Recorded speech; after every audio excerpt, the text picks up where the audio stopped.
Top boxing news. Ow! Okay, we'll start with this per tweet from Matchroom Boxing. The Ebony Bridges fight is one I'd love to have, says Ellie Scotney, who very recently joined up with Shane McGuigan. He's going to be in her corner from here on out. I already had a lot of faith in this fighter. I have even more faith in this fighter with Shane McGuigan in her corner, making her that much more dangerous to any super bantamweight or bantamweights that are out there, Ebony Bridges included. Ebony Bridges, who has fast become a fixture over there. Pretty well-known player. Ebony Bridges is more than just a pretty face. She's pretty business savvy, knows how to work a crowd, knows how to play the game. And she has fast become a somebody, perhaps more so even than Courtenay, who beat her in their WBA title fight. The now disgraced Courtenay, who's become an easy target for a lot of people. There's a lot of people, they don't like Courtenay. There's a lot of people out there, they don't like Ebony either, but Ebony does seem to have more fanfare than and I've no doubts it's because of this that Ellie Scotney wants to make a name for herself by fighting Ebony Bridges. Scotney of At this time, it's a little bit unclear what the future holds for Ebony Bridges because a lot has happened in a short amount of time. Courtenay lost the WBA title on the scale, subsequently lost the Jamie Mitchell fight. I think there's supposed to be a rematch, though we haven't heard anything concrete, anything tangible as to when we can expect that rematch to happen. Thus, Bridges versus Courtenay 2, it's off the table, at least for now. Ebony's coming off that win over Melis Gengloff. Some people thought Ebony Bridges lost that fight. She was fortunate to get the W. Fortunate to get the decision, and I don't know, I mean, depending on what happens between Mitchell, Courtenay, who ends up keeping that WBA title in that rematch, if the rematch takes place, that might directly affect Ebony Bridges' career and her trajectory. What does she want to do? Does she want to challenge her stablemate, Jamie Mitchell, for that WBA title if Jamie beats Shannon again? Because in case you're not aware of this, Jamie Mitchell is an Empire fighter. The Empire stable of fighters, Kaylee Reese, Mary McGee, Jamie Mitchell. Would she fight Jamie for the WBA title? That is unclear to me. I'm not sure, because if Jamie ends up winning that rematch, well, that don't make Jamie a Matchroom fighter, and I get the sense that Ebony Bridges wants to stay in business with Matchroom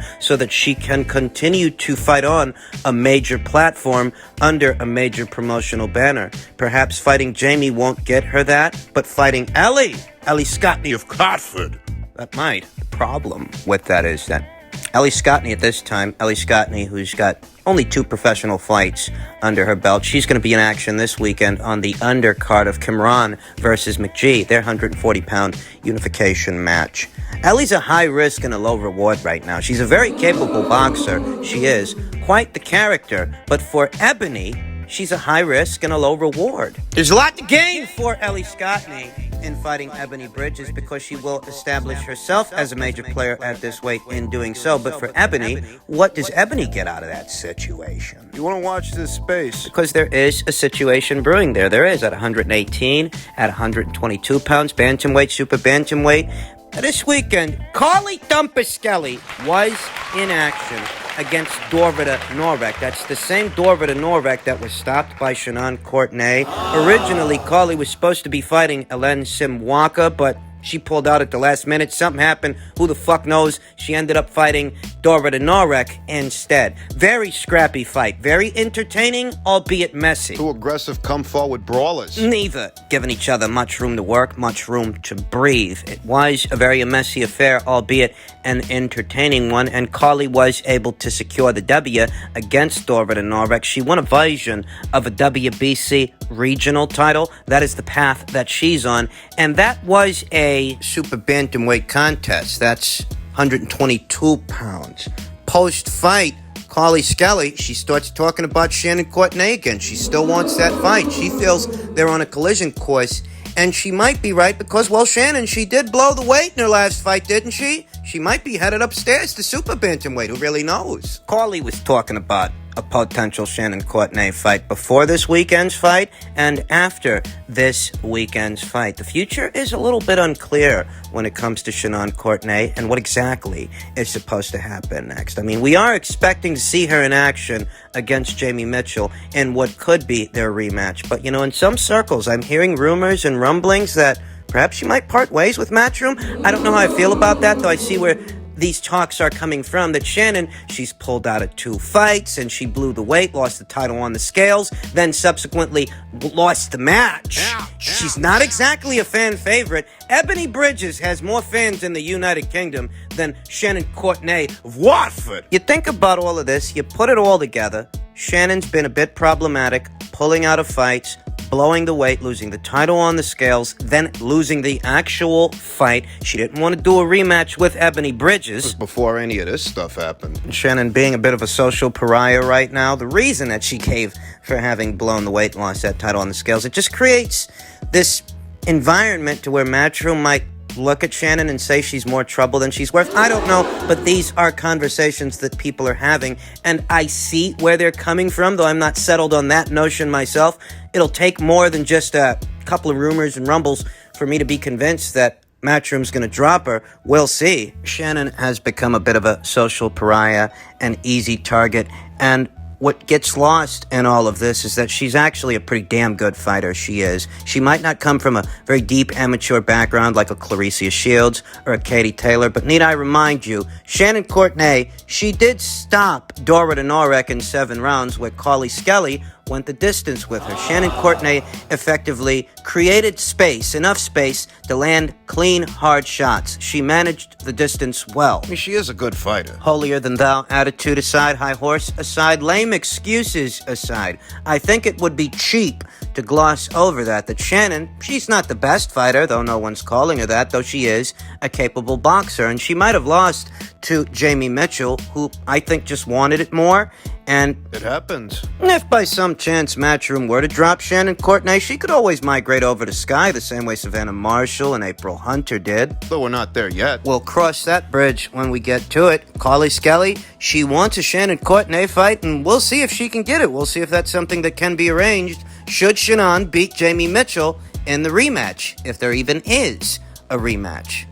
In middleweight news, Charlo, reigning WBC middleweight champion Charlo, posted this image to his Instagram stories. Apparently, he's still advocating for a Triple G fight at a time when Triple G is spoken for and set to face Ryota Murata at the end of this year, at a time when Canelo Alvarez himself is tabbing Charlo as a potential opponent beyond the upcoming Caleb Plant undisputed super middleweight title fight. Strange timing for Charlo to decide to post an image like this. I mean, what is Charlo set to do for the rest of 2021? What remains of it? He's only fought once this year. Just once, back in June against Juan Montiel.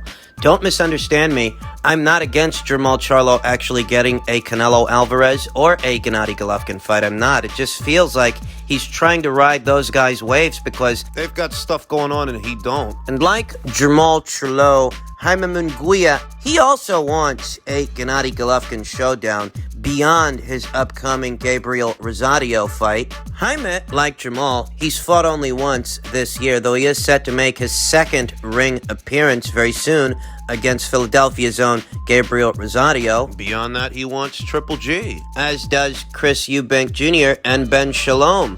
Per Ben Shalom himself, according to him, Golovkin has interest in facing Eubank in 2022. Ben had a couple of things to say as far as what the immediate future might hold for Chris Eubank Jr. He said, "It's a fight we want to make. It's the best fight out there. Stylistically, it is amazing," Shalom told Sky Sports. This was in reference to a Liam Williams fight.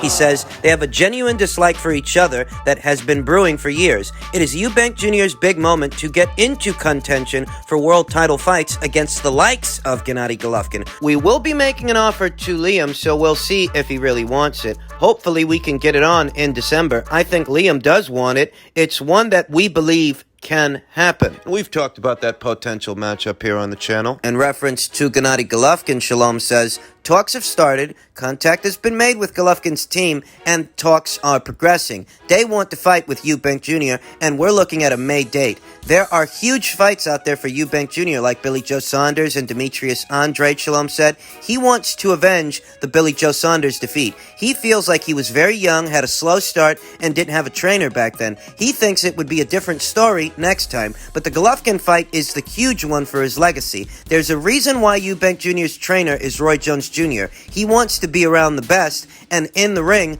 with the best. So essentially what you've got are three different guys. Each one of them has Gennady Golovkin on the brain, and some of them are likelier to get that Gennady Golovkin fight than others. Some of them... The fight's not as challenging to make depending on who you're talking about. Jamal Charlo, reigning WBC middleweight champion Jamal Charlo, he says he wants the fight, though if I'm being honest, he's never been a front runner for a Golovkin fight, and here today, he still isn't. I don't think that Jamal Charlo is on Gennady Golovkin's radar, and I'm not against Jamal actually getting the fight, though if I'm being honest, I'm not holding my breath for it to happen. Jamal Charlo is still a PBC guy. He might get a Canelo fight before he gets a Golovkin fight. Because Jamal was very recently tabbed as a potential opponent option for Canelo Alvarez beyond the Caleb Plant fight, which is happening on Jamal's side of the street. It's happening on... It's going down on Showtime. You think about Chris Eubank Jr., and we've talked about a potential Golovkin versus Eubank showdown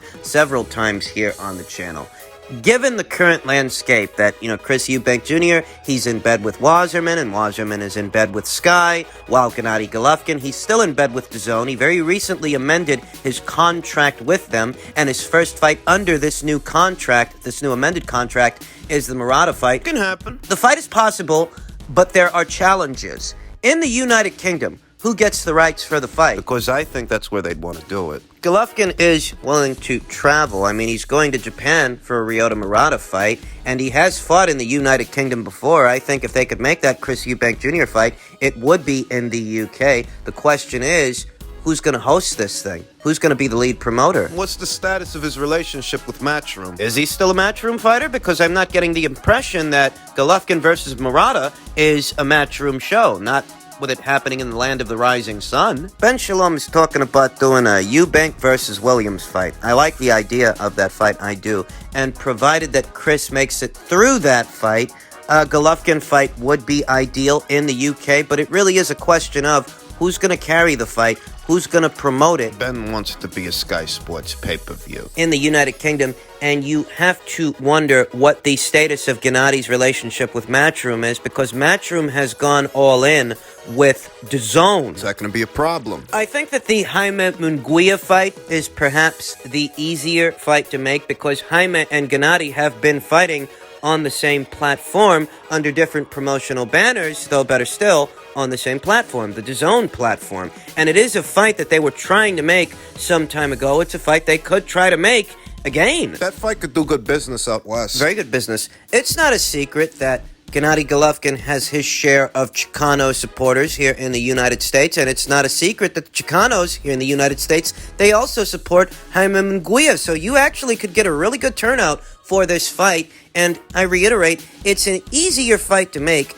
than those other fights because there are no platform issues. So first, Gennady must make it through Ryota Murata, reigning WBA middleweight champion Ryota Murata, who is 2 years removed, will be 2 years removed from the sport the night of the fight, the night of the Golovkin fight. It's conceivable that Gennady Golovkin still has enough left to make it past Ryota Murata, given how long Ryota Murata has been inactive and how, he's a good fighter, he is, but he doesn't exactly have the most robust body of work, not the most professional experience. Thus, it's conceivable Gennady Golovkin beats the guy. And if he does, we'll see who he lands on in 2022. Jaime Munguia, Chris Eubank Jr., or Jamal Charlo. Finally, another angle of a story we talked about here on the channel per tweet from Michael Benson. Bob Arum has dismissed suggestions that Tyson Fury could now retire from boxing. He said he wants Fury to return around March in the UK and named Dillian Veit and Joe Joyce as potential opponent options. Bob says, "It is very, very important that Tyson, having done his last 5 fights in the US, that he goes back and he does a fight in the UK. He's a Brit. He has plenty of fans in the UK. American fans have to learn to sing, like the Brits. As I previously stated, this is a very different tune from the tune that Bob Arum was singing not that long ago. He wanted to bring that Dillian Whyte versus Tyson Fury fight to Las Vegas, Nevada. He said that big fights belong in Vegas. Now he's saying they've got to get Tyson Fury out in the UK, and perhaps they're realizing that Tyson never got to capitalize off of any of his successes in his own backyard, on his own home turf. When he fought Vladimir Klitschko, that was in Dusseldorf. The entire Wilder trilogy, that was in America. But Tyson Fury's core supporters, his fans, are in the United Kingdom, and he's never gotten to reap the benefit of that. I don't want to oversell it. We don't know what kind of gates Tyson Fury could do in the United Kingdom because most of what he's done abroad, though it's safe to say, at least from where I'm sitting, that he could get a very, very warm reception with a homecoming. He hasn't had one yet. And I've maintained throughout, so long as this Dillian Whyte fight has been a hot topic, a talking point, that fight don't mean to the Americans what it means to the Brits. So why the hell would you want to do it here? Why the hell would you want to do it in Las Vegas, Nevada? No, the place for that fight really is across the pond, across the Atlantic Ocean in the United Kingdom, where Dillian Whyte's fans are and where Tyson Fury's fans are. That is a massive fight in the UK. Because Dillian Whyte is not an according to Hoyle Matchroom fighter, he's not under some multi-year deal with Matchroom, the fight is doable because he works with Matchroom on a fight-by-fight basis. If Dillian Whyte has got to cross the street in order to do that fight, I think he has the legal liberty to do so. Matchroom can't stop him, though I'm sure that Matchroom, Eddie Hearn, they'd want in on that party, but if they've got to sit that one out, that's just what they've got to do in order for Dillian to get his long-awaited opportunity. And you know, if by some chance the money isn't to Dillian Whyte's liking, don't forget, Dillian Whyte is a mandatory challenger, and if a deal can't be reached in a timely fashion, the fight goes to a purse bid, and when it does, Eddie Hearn can step in with that Matchroom wallet of his. There are a lot of ways all of this could break down, but the fight is entirely doable, and I reiterate, it belongs in the UK, in front of the UK fans. It belongs in the United Kingdom.